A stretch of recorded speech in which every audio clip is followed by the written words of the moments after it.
सपनों का जो महल खड़ा है कच्ची उन बुनियादों पर, कसले कमर तू अब लहरा दे परचम अडिग हिमालय पर।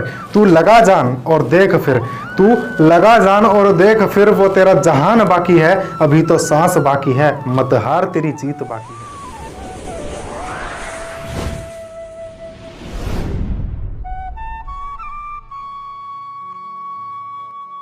हेलो फ्रेंड्स, मैं अंकित निर्वाण और आप सभी का हमारे YouTube चैनल IPAN साइंस में स्वागत करता हूं। इससे पहले मैंने कुछ वीडियोस जो डाली हैं उनमें मैंने आपको बताया था इलेक्ट्रिक चार्ज क्या होता है, इसकी प्रॉपर्टीज़ क्या हैं, ये किस तरीके से वर्क करता है, किस तरीके से अट्रैक्ट और किस तरीके से रिपल्स करता है। अब हम उसी अट्रैक्शन और रिपल्सन के बारे में डिस्कस करने वाले हैं। देखिए, जब भी कोई चार्ज, अभी तक मैंने आपको बताया है कि एक जैसे जो चार्ज होंगे यानी कि पॉजिटिव पॉजिटिव या नेगेटिव नेगेटिव चार्ज होंगे वो एक दूसरे को रिपेल करेंगे, प्रतिकर्षित करेंगे। और जो अलग अलग चार्ज होंगे, अपोजिट साइन के जो चार्ज होंगे यानी कि एक प्लस तो एक माइनस जो चार्ज होंगे, एक दूसरे को हमेशा अट्रैक्ट करेंगे। अट्रैक्ट करें या रिपल्स करें, दोनों कंडीशन में ये एक दूसरे पर फोर्स एक्सर्ट करते हैं, फोर्स अप्लाई करते हैं, आरोपित करते हैं। तो उस फोर्स की कैलकुलेशन हमारे एक साइंटिस्ट थे चार्ल्स ऑगस्टिन डे कूलम, इन्होंने सन 1785 में यानी कि इन 1785 में इन्होंने बताया कि जब भी कोई दो चार्ज एक दूसरे को रिपेल करें या अट्रैक्ट करें तो इनके बीच में जो फोर्स लगता है वो किस तरीके से वर्क करता है, उसको हम किस तरीके से फॉर्मुलेट कर सकते हैं। तो उन्होंने अपने इस लॉ के अकॉर्डिंग उसे बताया था। तो उनका जो लॉ था मैं आपको एक बार बता देता हूँ। The force of attraction or repulsion between 2 point charges is directly proportional to the product of magnitudes of that charges and the inversely proportional to the square of distance between them, and its direction is along to the line joining them। ठीक, अब हिंदी में आपको बता देता हूं कि किन्हीं दो स्थिर बिंदु आवेशों के मध्य लगने वाला आकर्षण या प्रतिकर्षण बल दोनों आवेशों के परिमाणों के गुणनफल के अनुक्रमानुपाती तथा उनके बीच की दूरी के वर्ग के व्युत्क्रमानुपाती होता है तथा इस बल की दिशा दोनों आवेशों को मिलाने वाली रेखा के अनुदिश होती है।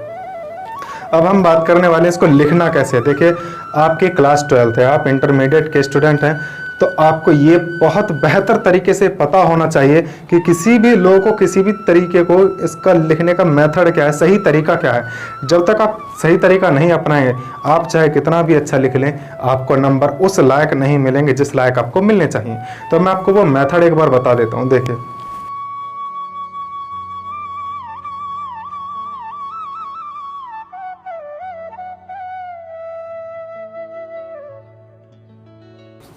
देखिए, सबसे पहले हेडिंग डालनी है आपको, और हेडिंग डालने में एक चीज ध्यान रखिएगा, जब भी आप हेडिंग डालो तो हेडिंग में जो भी इंपॉर्टेंट वर्ड्स हैं, जैसे अब मैं हेडिंग डालने वाला हूँ कूलम्स लॉ, तो कूलम्स लॉ में दोनों वर्ड ही इंपॉर्टेंट हैं, कूलम और लॉ दोनों ही इंपॉर्टेंट हैं।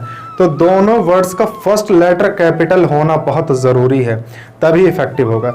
और दूसरा, अगर किसी हेडिंग में ऑफ, एंड वगैरह ये आते हैं, अगर ये इंपॉर्टेंट नहीं है, इनका कोई खास इतना रोल नहीं है, तो आप इनको शॉर्ट में लिखेंगे। और अगर ये बहुत इंपॉर्टेंट है तो आपके इनको फर्स्ट लेटर इनका कैपिटल में रखना पड़ेगा।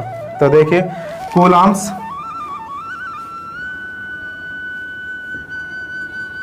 लॉ, हेडिंग डाल दी। हमारा पेज इस तरीके से होता है कि कुछ हाथ से छूटा हुआ रहता है, इधर कुछ ऊपर छूटा हुआ रहता है, और हम इस तरीके से लाइनिंग जो चलती है,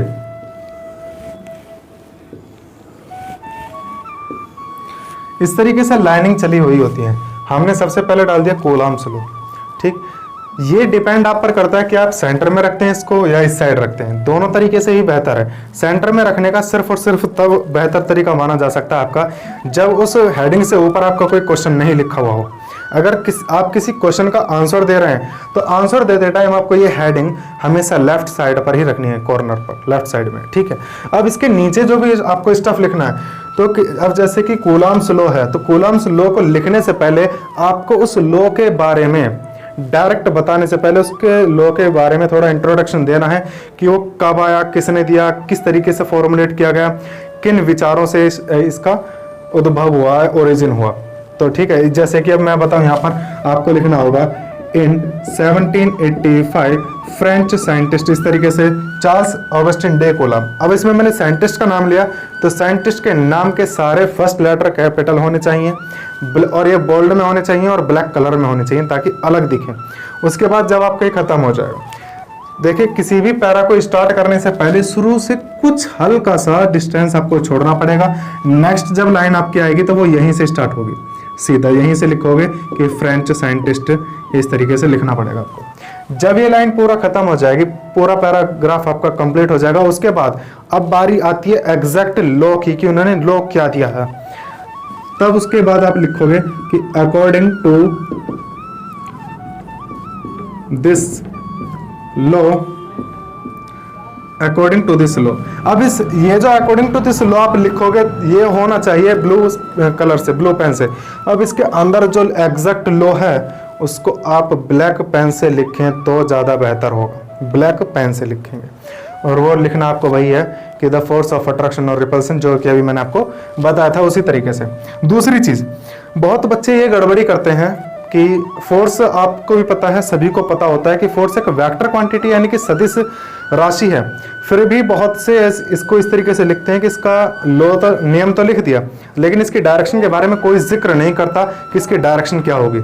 अब डायरेक्शन बतानी बहुत ज़रूरी है। अगर आप डायरेक्शन नहीं बताओगे तो वो वेक्टर क्वांटिटी ना रह करके स्केलर क्वांटिटी के आपने वो कंडीशन बता दी, जबकि ये बहुत सरासर गलत हो जाएगा। बहुत से बच्चे मैंने ऐसे देखे हैं जिनको मैंने पढ़ाया भी है और वो मैंने उनको कई बार टोका भी है, लेकिन उनकी आदत वही बनी हुई है कि वो बस लॉ लिखेंगे और वहीं तक लिखते हैं कि inversely proportional to the square of distance between them, बस इतना लिखेंगे। उसके बाद वो डायरेक्शन का कोई जिक्र नहीं करेंगे, जबकि जितने भी फिजिक्स के अंदर डायरेक्शन वाली यानी कि वेक्टर क्वांटिटीज हैं उनको डायरेक्शन बतानी ज़रूरी होती है। अगर डायरेक्शन नहीं बताई तो आपका सारा करा धरा सब बेकार हो जाएगा, ठीक है ना। तो डायरेक्शन वगैरह बताने के बाद फिर इसको लिखना होगा इस तरीके से। देखिए, लिखने के बाद ज़्यादा बेहतर होगा अगर आप एक छोटा सा सिंपल सा डायग्राम सा भी बना देंगे कि हमने एक चार्ज माना Q1, चार्ज माना Q2, इनके बीच की जो डिस्टेंस है R मान ली। कूलम्ब के अकॉर्डिंग जो उन्होंने बताया था कि इनके बीच लगने वाला जो फोर्स है वो डायरेक्टली प्रोपोर्शनल है दोनों के मैग्नीट्यूड के प्रोडक्ट के। देखिए, ये जो डंडे लगाए हैं इनको मैग्नीट्यूड बोलते हैं, मोड भी बोलते हैं, modulus of coulomb, modulus of charge, इस तरीके से। इनको हिंदी में अगर मैं बात करूं तो मापांक बोलते हैं इनको, ठीक है, मॉड्यूलस। इसका मतलब सिर्फ और सिर्फ इतना होता है कि अगर ये चीज वेक्टर क्वांटिटी है तो इसमें बस इसका हम मैग्नीट्यूड ही लेंगे, यानी कि न्यूमेरिक वैल्यू ही लेंगे यहाँ पर, हमें बाकी से और कोई मतलब नहीं होता। ठीक इसी तरीके से अगर ये पॉजिटिव है तो पॉजिटिव ही लेंगे, अगर नेगेटिव है तो भी हम पॉजिटिव लेते हैं। तो ये बस इसका इतना मतलब होता है। अब आती बात नीचे, दूसरी लाइन में उन्होंने कहा था कि इनवर्सली प्रोपोर्शनल होता है, इनवर्सली के लिए 1 अपॉन आ जाता है और इसका होता है स्क्वायर का प्रोपोर्शनल, यानी कि अब हम इनको कंबाइंड फॉर्म में लिखें तो इसको हम इस तरीके से लिख देते हैं।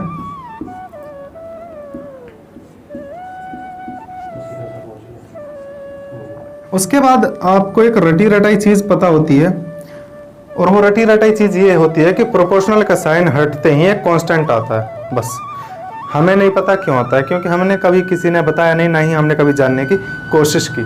तो उसको आज मैं बता देता हूँ, आपको क्लियर कर देता हूँ। देखिए, प्रोपोर्शनल का साइन हटा दिया, उसके बाद हमने बराबर का लगा दिया, और जैसे कि आपको पता है कि एक कांस्टेंट आता है और उसके बाद हम इसी फॉर्मूले को वापस से लिख देते हैं अपॉन आर स्क्वायर। इस यहाँ तक करते हैं, ये हो गया हमारा कूलम्ब का फॉर्मूला।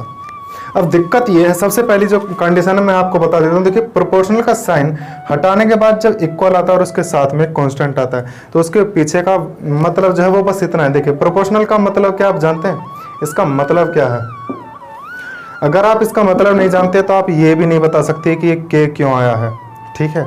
इसका मतलब जो होता है वो बस इतना होता है कि इधर वाली जो क्वांटिटी है, लेफ्ट साइड वाली जो क्वांटिटी है, वो राइट साइड वाली क्वांटिटी के साथ किस तरीके से डिपेंड करती है, यानी कि जो फोर्स है वो इनके किस तरीके से डिपेंड करेगा। इन पर दोनों चार्जेस के प्रोडक्ट पर डिपेंड करता है, डिस्टेंस के स्क्वायर के इनवर्सली प्रोपोर्शनल पर डिपेंड करता है। जैसे जैसे डिस्टेंस इसकी बढ़ेगी फोर्स उतना ही कम होता चला जाएगा, उतनी और ज़्यादा तेज़ी से कम होता चला जाएगा। अब जब ये कम होता चला जाएगा तो हम इसमें एक कंडीशन ऐसी रखकर चलते हैं कि अगर मैं चार्ज यहाँ पर 1 कूलम करूँ, यहाँ पर भी 1 कूलम करूँ और डिस्टेंस भी 1 मीटर की करूँ, तो फोर्स कितना आएगा?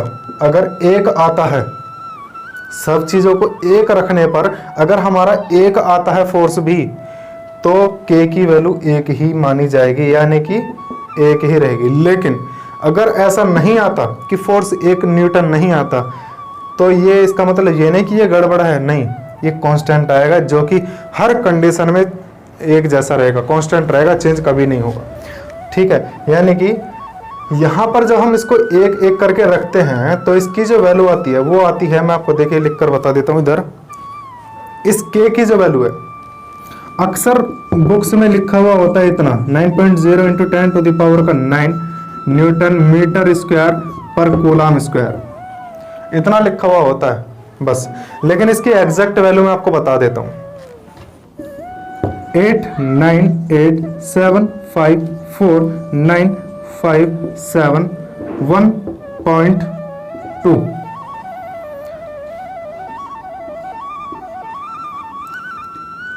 एक दो तीन चार पाँच छः सात आठ नौ, यानी कि इसको जब हम लिखेंगे तो प्रेफिक्स की फॉर्म में हम इसको इस तरीके से लिखेंगे 8.98 into 10 to the power 9 newton metre square per coulomb square. जब हम इसका राउंडिंग ऑफ करेंगे तो राउंडिंग ऑफ करने के बाद यही टर्म आ जाएगी। 5 से ज़्यादा है, इसको हटाएंगे तो ये हो जाएगा 0 और इसका जो एक कैरी होगा वो इसमें ऐड हो जाएगा, यानी कि 9.0 into 10 to the power 9 newton metre square per coulomb square हो जाएगा। आप इसको नोट कर लीजिए, ये आपको कहीं किसी बुक में नहीं मिल पाएगा। ठीक है, ये एक्सपेरिमेंट्स से निकल कर आती है इस कांस्टेंट की वैल्यू। तो और इसको K को हम दूसरी फॉर्म में एक रिप्रेजेंटेशन भी करते हैं अपनी सुविधा के लिए कि F is equal 1/4 pi epsilon not Q1 into Q2 upon R square. इस K की जगह पर हम ये भी लिख सकते हैं, इसकी वैल्यू भी यही होती है 9.0 into 10 to the power 9। Epsilon क्या चीज आ गई अब ये देखिए, एप्सिलॉन नॉट, एप्सिलॉन इस उल्टे 3 को बोला जाता है और किसी उसके नीचे अगर हम 0 लगा देते तो उसका मतलब हो जाता है नॉट, यानी कि एप्सिलॉन नॉट। ये एप्सिलॉन नॉट जनरली जो ये जो नॉट जो इस्तेमाल होता है ना, 0 जो इस्तेमाल होता है वो जनरली उस कंडीशन के लिए इस्तेमाल होता है जो बिल्कुल एकदम परफेक्ट हो, यानी कि जिस तरीके से वैक्यूम या एयर के लिए इस्तेमाल होता है ये नॉट, यानी कि वैक्यूम की permittivity. Epsilon naught is equal, इसकी देखिए वैल्यू मैं आपको बता देता हूँ 8.85491 into 10 to the power 12 coulomb square per newton metre square. ठीक, अब इसका मैं बता permittivity of vacuum, permittivity of vacuum यानी कि निर्वात की वैद्युतशीलता, हिंदी में हम बात करें तो निर्वात की वैद्युतशीलता होती है।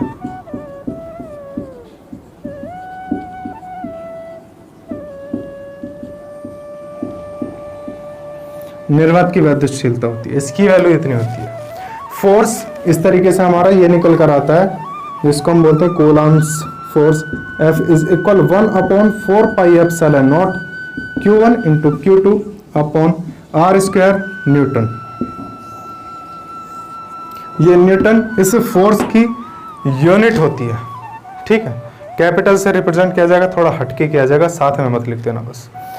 अब इसके बारे में हम और आगे बात करें तो इसको वेक्टर फॉर्म में किस तरीके से हम इसको फाइंड आउट कर सकते हैं, वेक्टर फॉर्म में इसको किस तरीके से हमें कैलकुलेट करना है वो मैं आपको बता देता हूं। तो देखिए वेक्टर फॉर्म में लेकर चलते हैं।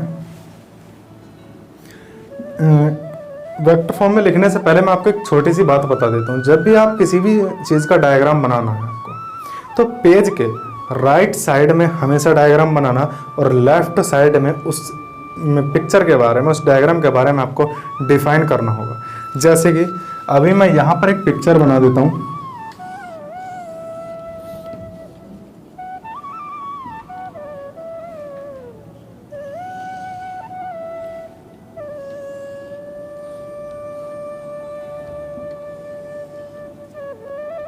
ये हो गया हमारा ओरिजिन, ये एक्स वाई, ये हमारा R1, सॉरी मैं पॉइंट दे देता हूँ यहाँ पर, ए बी, इसका नाम हो गया R1 वेक्टर, इसका नाम हो गया R2 वेक्टर, और ये दोनों जो चार्ज हैं इसका नाम Q1 चार्ज, इस पर Q2 चार्ज। तो यहाँ से इनके बीच में लगने वाला फोर्स, दोनों के बीच में लगने वाला जो फोर्स है वो मैं आपको यहाँ लिख देता हूँ। देखिए F1 पर 2 से लगने वाला फोर्स, 2 पर 1 से लगने वाला फोर्स, ये जो डिस्टेंस होगी बीच की, अब ये बीच की जो डिस्टेंस होगी उसके बारे में हम अब बात करेंगे। देखिए सबसे पहले आपको इस पिक्चर जो मैंने बनाई है, आप इस पिक्चर के बारे में आपको डिफाइन करना है इस साइड में, जैसे कि let R1 and R2 are position vector of charges Q1 and Q2 from origin. अब इनके बारे में हम लेकर चलते हैं। देखिए वेक्टर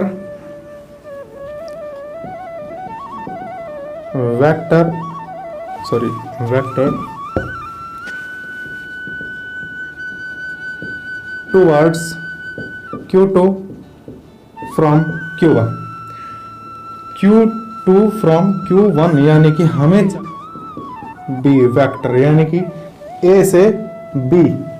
अब A से B को हम जब लेकर चलेंगे तो देखिए फाइनल में से इनिशियल हमें माइनस करना पड़ता है, तभी हमें एग्जैक्ट कोई भी चीज निकल कर आती है। तो हमें यहाँ पर लिखना होगा OB माइनस OA, देखिए R12, यानी कि R2 माइनस R1 वेक्टर। ठीक, इसका अगर हम यूनिट वेक्टर निकालेंगे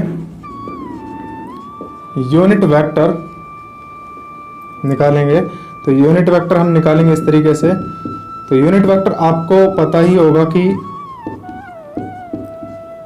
ऊपर वेक्टर लिखेंगे और उसके नीचे उसका मैग्नीट्यूड लिखेंगे तो हमारा यूनिट वेक्टर निकल जाता है। इसी तरीके से दूसरा, ये तो हो गया A से B की तरफ। अब निकालना है हमको B से A की तरफ, यानी कि vector towards Q1 from Q2, यानी कि BA vector is equal OA minus OB vector. यहां पर हो जाएगा हमारा R1 माइनस R2 वेक्टर। इसका यूनिट वेक्टर लिखेंगे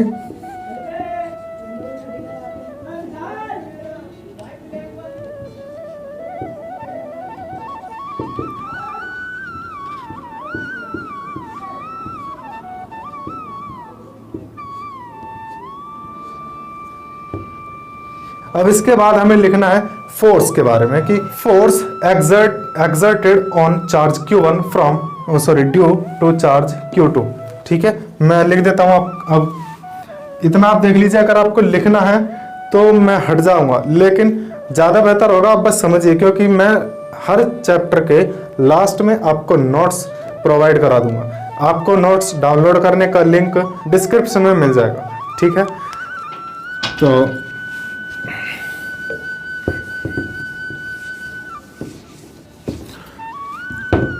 अब निकालना है force exerted on charge Q1 due to Q2। इस Q2 की वजह से Q1 पर लगने वाला जो फोर्स होगा, यानी कि F12 is equal 1/4 pi epsilon not Q1 into Q2 upon, देखिए इस वाले चार्ज पर लग रहा है, इस चार्ज की वजह से, यानी कि जो नीचे जो डिस्टेंस होगी वो होगी B से A की तरफ। तो लिखेंगे BA स्क्वायर, डायरेक्शन इसकी लिखेंगे अलोंग BA वेक्टर।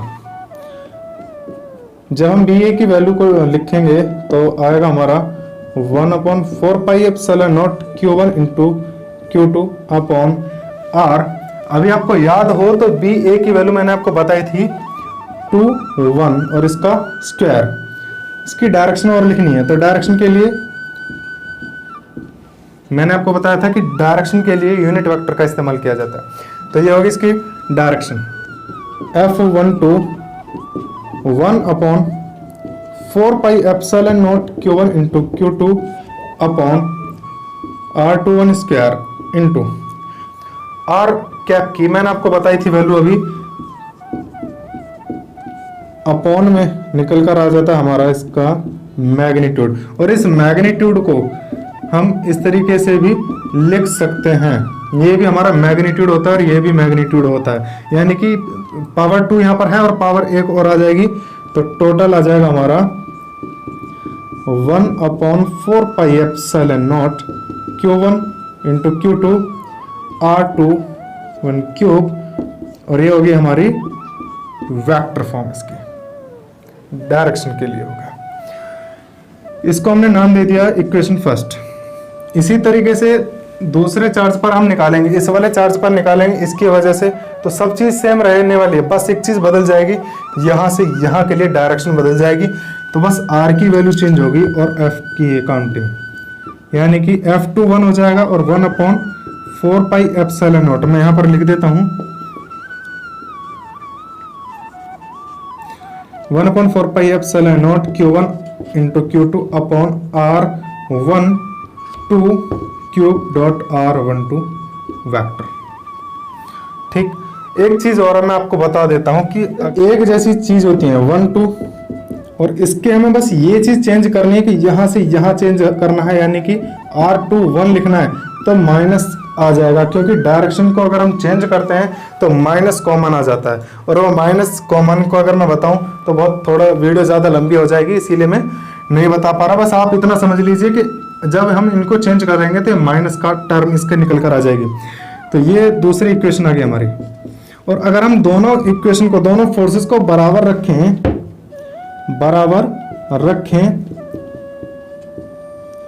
तो ये भी बराबर होंगे, क्योंकि ये सारा मैटर जो भी लिखा हुआ है ये सारा एक जैसा है, बस ये चीज अलग है। और जब ये दोनों चीज बराबर होंगी तो इनमें से कोई सी भी एक माइनस में आ जाएगी, तो कोई सी भी एक माइनस में आ जाएगी तो ये भी माइनस में आ जाएंगे, यानी कि दोनों फोर्स एक दूसरे के इक्वल तो होंगे, लेकिन माइनस का मतलब यहाँ पर है कि अलग अलग डायरेक्शन में होंगे, एक इधर होगा तो दूसरा जस्ट अपोजिट होगा 180 डिग्री के एंगल पर। ठीक है, अगर एक इधर तो दूसरा इधर, एक इधर तो दूसरा इधर लगेगा, बिल्कुल 180 डिग्री के एंगल पर लगने वाले हैं। और दूसरी चीज ये होती है कि आपने 11th में पढ़ा होगा कि न्यूटन्स का जो थर्ड लॉ है, every action has equal and opposite reaction, यानी कि हर एक एक्शन का एक रिएक्शन होता है अपोजिट डायरेक्शन में, इक्वल मैग्नीट्यूड में। तो वही चीज है, इक्वल मैग्नीट्यूड है लेकिन अपोजिट डायरेक्शन में है, यानी कि यहाँ पर एक चीज और निकल कर आती है कि कूलाम्ब लॉ जो है वो न्यूटन के थर्ड लॉ को फॉलो करता है। आज के लिए इतना ही काफी, और बने रहिएगा हमारे इस चैनल के साथ और ज्यादा से ज्यादा सपोर्ट कीजिएगा, शेयर कीजिएगा। चलते हैं, जय हिंद जय भारत।